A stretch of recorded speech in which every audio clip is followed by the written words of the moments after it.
Don't you love it when things are both easier and more affordable? Like when the rain washes your car for you. Or like when you save up to 10% by bundling your renters and auto insurance with USAA. Bundle with USAA and start saving. Get a quote today. Vitamin Water was born in New York because New Yorkers wanted more. Like more flavor to go with all the flavor. A refreshing drink after climbing 6 flights of stairs to a walk-up apartment. Or standing in the subway station in 100-degree heat. Focus when I have an 8-hour shift. And Triple X after I was out all night at a club. Call Triple X. Drink vitamin water. It's from New York. Hey, it's Bill Simmons from the Bill Simmons Podcast. The NBA playoffs are here, and Michelob Ultra is getting you closer to the game than ever with courtside seats and more. Enter now at MichelobUltra.com/courtside. Michelob Ultra Superior Access Courtside 2024 to 2025 sweepstakes. No purchase necessary. Open to U.S. residents 21 or older. Ends on July 1st, 2025. Multiple entry periods. Visit MichelobUltra.com/superior access/courtside for free entry deadlines and official rules. Message and data rates may apply. Void where prohibited. From the Fifth Quarter Studio in Madison, Wisconsin, you're listening to the Coaching Youth Hoops Podcast. They're playing basketball. Here's our hosts, Steve Collins, and Bill Flitter.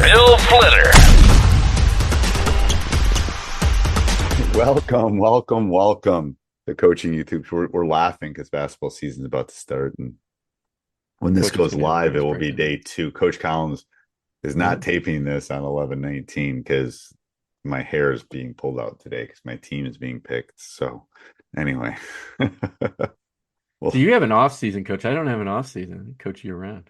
I don't have an off season. All right. So before we jump into this great topic, off season, I've been teasing Coach for a while that there's no off season. Like, off season. I haven't had an off season since. Hey, I'll tell you a quick story. Walking out of Costco today, I see a bunch of geese that are going south, and then I walk a little bit farther and I see these ducks coming. There's a pond by the Costco. Yeah.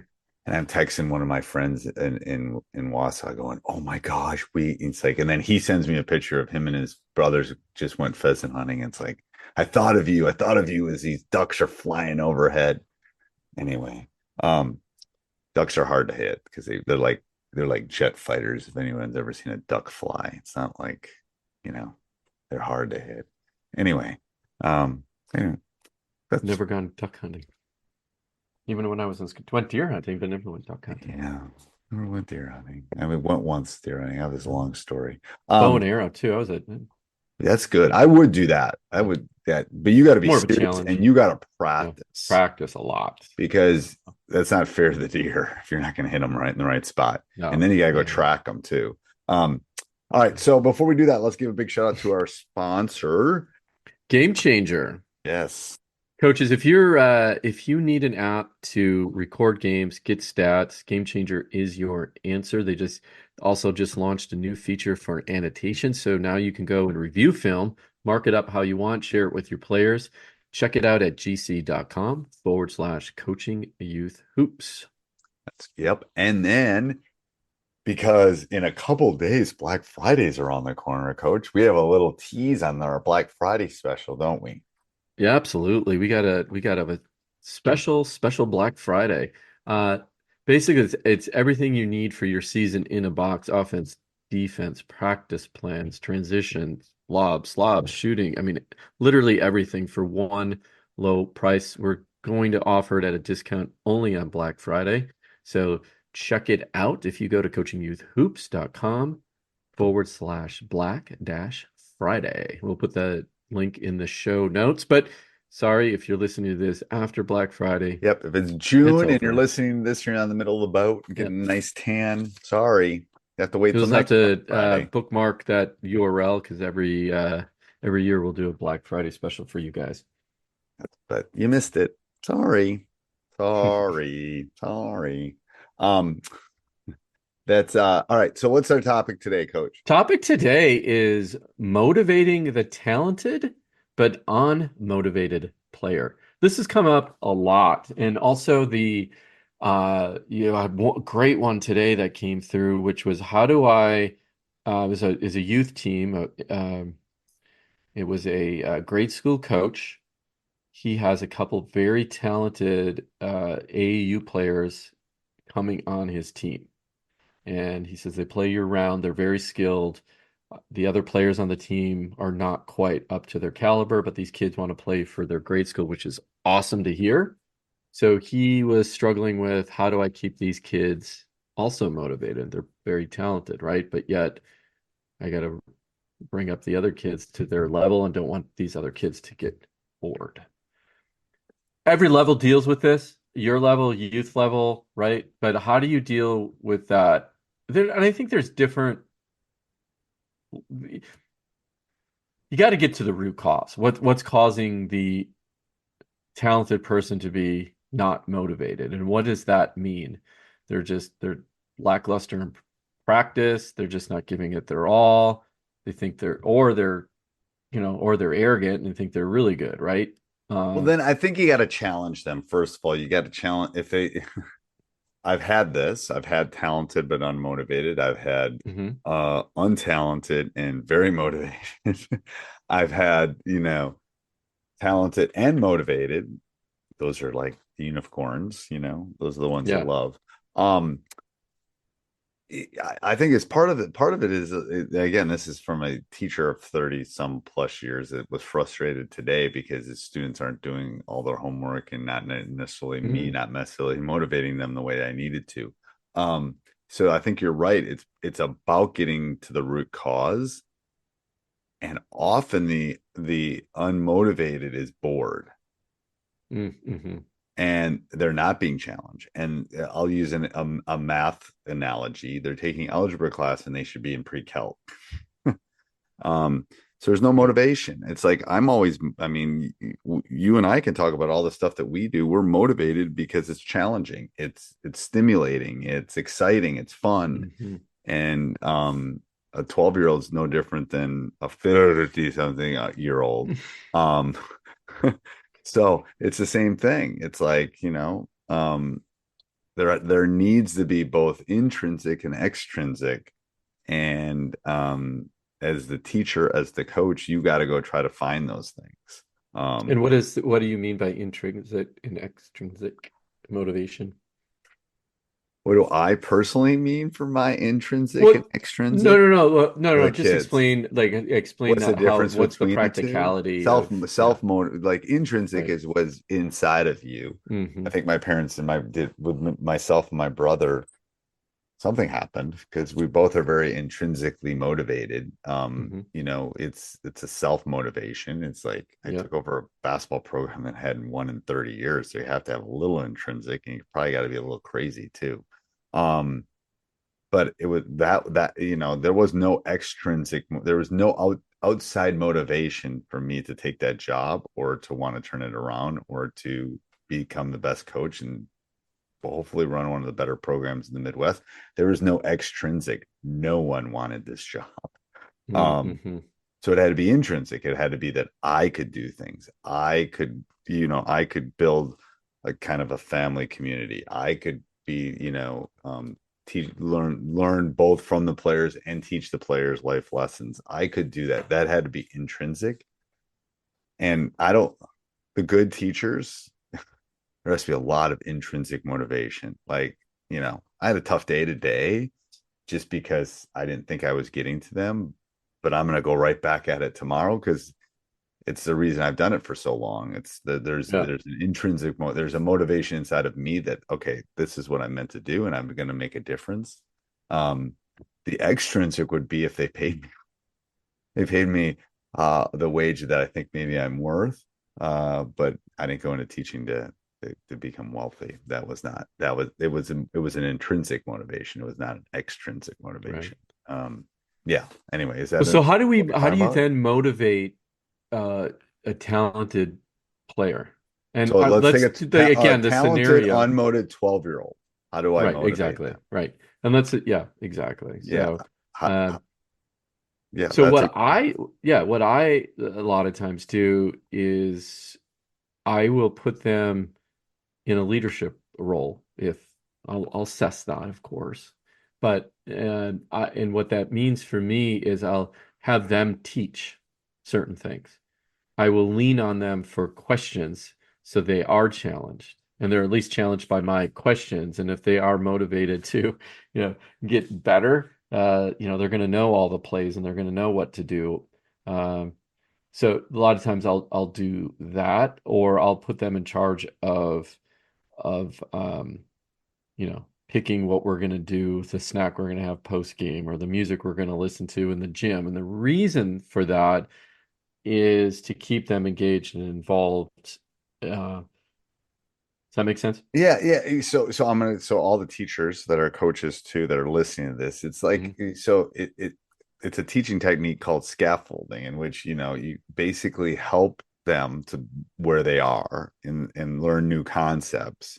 So the goal as the teacher or the coach is that they become self-motivated, they become their own learners, and that they can do it by themselves. Trust me, Steph Curry had a dad and a trainer and all that stuff, but there was some self-regulated learning going on there that he knew what he needed to do. The story goes that he played AAU freshman year and didn't play like the next 3 years in high school. And because he knew that he had to get a skill set he wasn't even, to get a skill set that he could become Steph Curry at some point. He wasn't, he was too skinny. He was smaller than the rest of he wasn't going to stand out in any of those tournaments.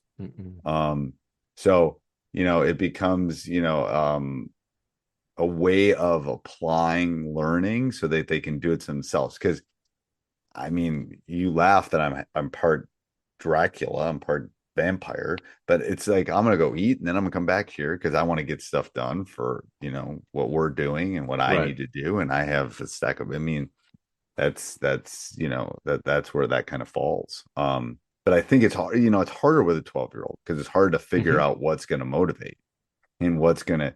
And I have found, at least with 12-year-old boys, I found competition. I found constraints. I found things like that. Like, so Johnny is 3 points better than Davion.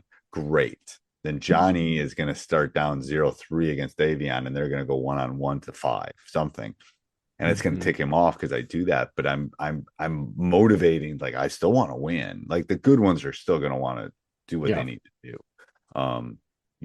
That's kind of my and I'm thought. going to assume again, I mean, because this is an unmotivated player means that they're showing up for practice. They want to they want to be there, but what they feel is maybe the talent level they see is not where they are, right or there's what and I think that's what you were hinting at more in that particular issue, right? They feel that they're better than the rest of the team, right? And they think they're more talented, and maybe they are as a 12-year-old, but they might not be as a 15-year-old. So that's where you got to try to do some of those things for lack of motive. I mean, again, it's keeping the mind moving, it's keeping them motivated.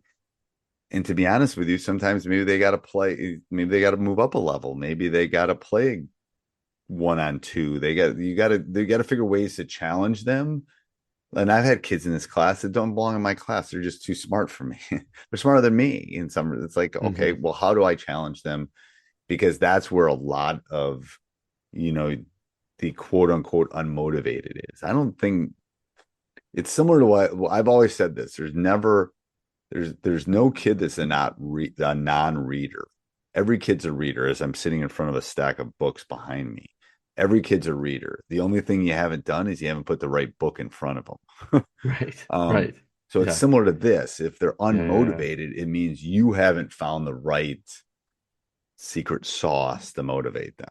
Or they should be out for cross country. Maybe that's the case too. Don't know. It's But we're assuming again, the scenario was they were talented basketball players that were unmotivated, right? Yeah, and if they're talented basketball players, my guess is I call it ego food. Everyone loves to feed their ego food. And if they're good at it, they're going to want to keep doing it. So then how do we motivate them? And the issue is it falls to the coach, it falls to the parents, it falls to what you're throwing at them, I think. So basically what you're saying is, in a drill, change the rules for that particular person to make it a little bit harder on them. Yeah. I'm not going to give a kid that knows all of the algebra again. I'm going to give them geometry because I want to challenge them. And it's like, I'm not going to. Yeah. What about rewarding, their effort? That probably is not going to get them anywhere. I'm just thinking of like scenarios that may come up in coaches' conversations. I don't think it works. Right? It maybe works short term, but anybody that's been a parent has quickly found out that doesn't work long term. It can work short term. There has to be something else motivating, I think. Well, and if you think about that situation, you have a 12-year-old who's kind of a standout. Even if you had these, challenges where, you have to get X number of shots up throughout the day or through the season, I should say, right? And they're going to stand out on the top potentially, right? Because they're going to put the work in. That's not going to motivate them anymore. They're going to get the trophy at the end, whatever you give out, right? Right. But I think the other thing that we're not talking about is controlling their ego and the culture around that as well, right? Well, that's interesting. How do you, because you want them to be part of the team. You don't want them to, as you're the talented basketball player. I'm not. You throw me the ball, I drop it. You roll your eyes. Right. Or, my job, you take every possession. You always want the ball and you're trying to score. Right. And then there's me just watching you play 1 versus 5. Right. So what does that do? Right? Yeah, that hurts everybody. So I think I try to, as best I can for, again, we're using 12-year-old in this case, say, 1, that's life. You're going to be working with people the rest of your life that are more or less talented than you are. You may at some point be the less talented person in the room. And how would you want to be treated? Right. So I need you to be positive and uplifting to your other teammates so they do get better, so you can get better. Right. And what is it? The rising tide raises the boat. That's right. Yeah. I say that all the time. And even, I have a girl that, came to mind who she's extremely talented, and she does get frustrated at her teammates. And I'm trying to help her understand and work through those things. And she's talented. She's just gifted as an athlete. She is motivated. She's hardworking. She does, she checks all of those boxes. And I wanted her to continue to grow. So she's not that she's non-motivated. I just don't like the attitude of, I'm better than that person, right? And that's a culture thing that you need to obviously squash. Does that make sense, Coach? Is that 100%? Like that side of it as well? That where you? I love that side. Yeah, I agree. So okay, so let's recap this then. So how do you motivate a talented, unmotivated player? What's the advice you would give coaches?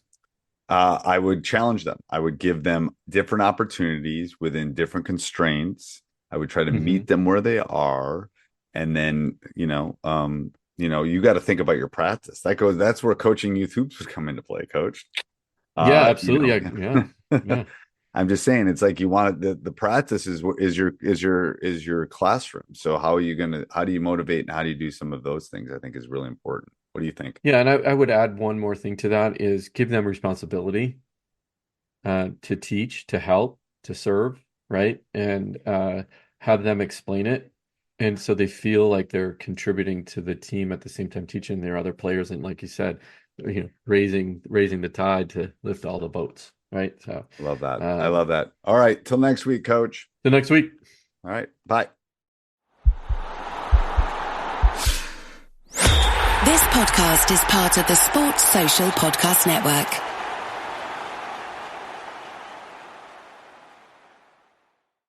You just realized your business needed to hire someone yesterday. How can you find amazing candidates fast? Easy. Just use Indeed. Stop struggling to get your job post seen on other job sites. With Indeed sponsored jobs, your post jumps to the top of the page for your relevant candidates, so you can reach the people you want faster. According to Indeed data, sponsored jobs posted directly on Indeed have 45% more applications than non-sponsored jobs. Don't wait any longer. Speed up your hiring right now with Indeed. And listeners of this show will get a $75 sponsored job credit to get your jobs more visibility at Indeed.com/kidsandfamily. Just go to Indeed.com/kidsandfamily right now and support our show by saying you heard about Indeed on this podcast. Terms and conditions apply. Hiring? Indeed is all you need.